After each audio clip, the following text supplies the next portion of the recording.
Hey guys. So first up, I'd like to thank King's Isle Entertainment for hosting Woodstock this year. It seems like they had a lot of fun designing the spells. Anyways, I was hanging around the Sapling Wolves Guild house, as I usually do, and I got a DM from Cam. He seemed pretty disappointed in what I had to say about the myth teasers, so I decided I would go through and I would take a look at all the spells he designed, and I will see if they really hold up. So, first up, we got Pigsy and Goat Monk. You know, these spells are just really top of the line here. They really seem like great cards that Life Wizards would love to pack, and honestly, I don't really see many issues with it. You know, besides the fact that heal per pip is 190 with a 25% overtime bonus, and they also get an extra half pip per extra round. So while the 25% and the half pip bonuses do make up for the fact that heals can be countered like dots, it's still 190 heal per pip. And according to the dev's models, to make healing equal to damage, it would need to be 125 heal per pip. That does mean that healing is better than damage by 50%. But like, why would this be a problem, right? You know, it's just like a form of mitigation, you know? Well, imagine a match where someone only healed. Like, why would anyone waste their pips on clicking a damage card when they can get 50% more value just clicking heal? And that extra 50% value just funnels into the next heal, and then the next heal, and then the next heal, and it just snowballs into just getting insane value from healing. A heal cap and copy limits are just band-aid fixes for this exact problem, because they just keep adding more heals, which keep needing to get copy limited, but then you're just still able to pack an entire deck full of heals with no consequences. And they even postponed the heal cap, even though it would have been a really nice change. But they just decided that it wouldn't be good enough because some random PvP channel doomer poster just decided to say, oh yeah, I wouldn't pack heal counters if there was a heal cap. And they flipped the lid on it. It was over, you know? They just couldn't do anything. Well, hopefully they do something about heal per pip, because it definitely does need to be nerfed. And it isn't just Pigsy and Goat Monk.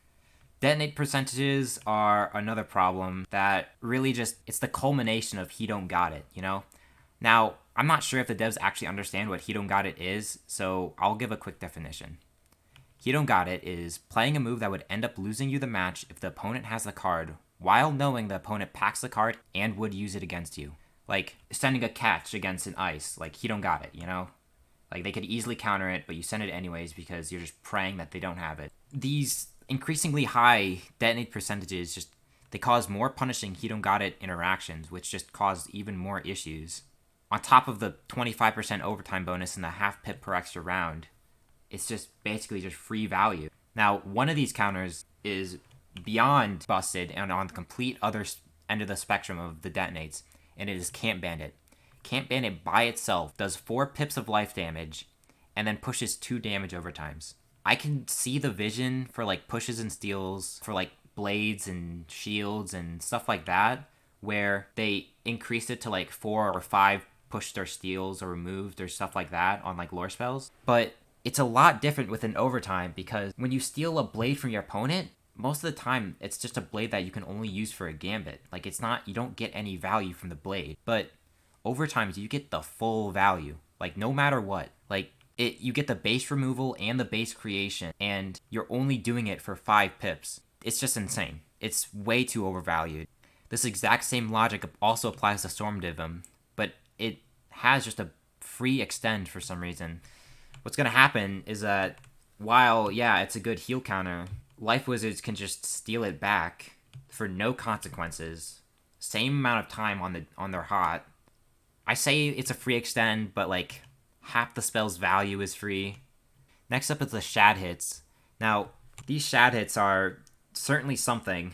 It really didn't feel like they put a lot of thought into the fusions and to the effects and the packs and stuff like that.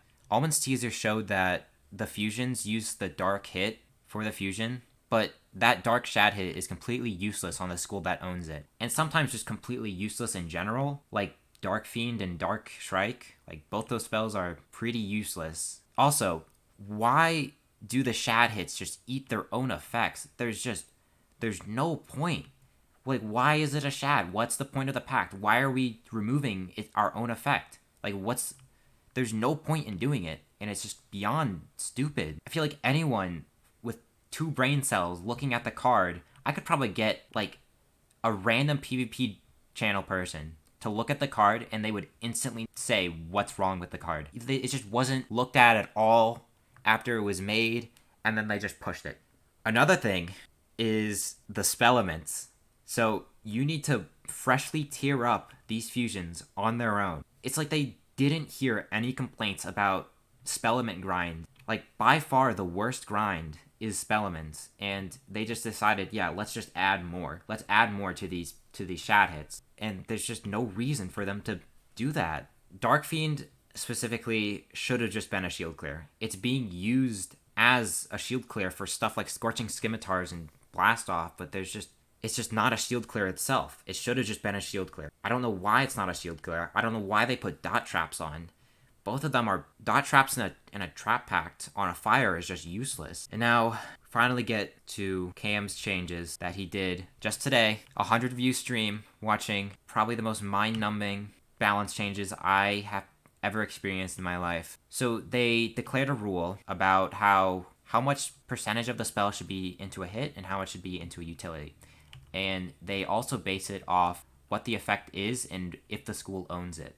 Now, this doesn't seem bad, except when it just doesn't seem consistent at all. Like, Ghoul specifically didn't get its blade nerfed, despite blades going down like 15% in value, 20% in value, while Storm, who owns blades, lost 15 to 20% on every single one of their blade spells, while Ghoul is still just sitting there at 55%. They also just randomly nerfed Fire Elf, made it a one shield clear. Can't clear a set shield for some reason. You know, it's just too difficult. Just another nerf to the Storm School, man.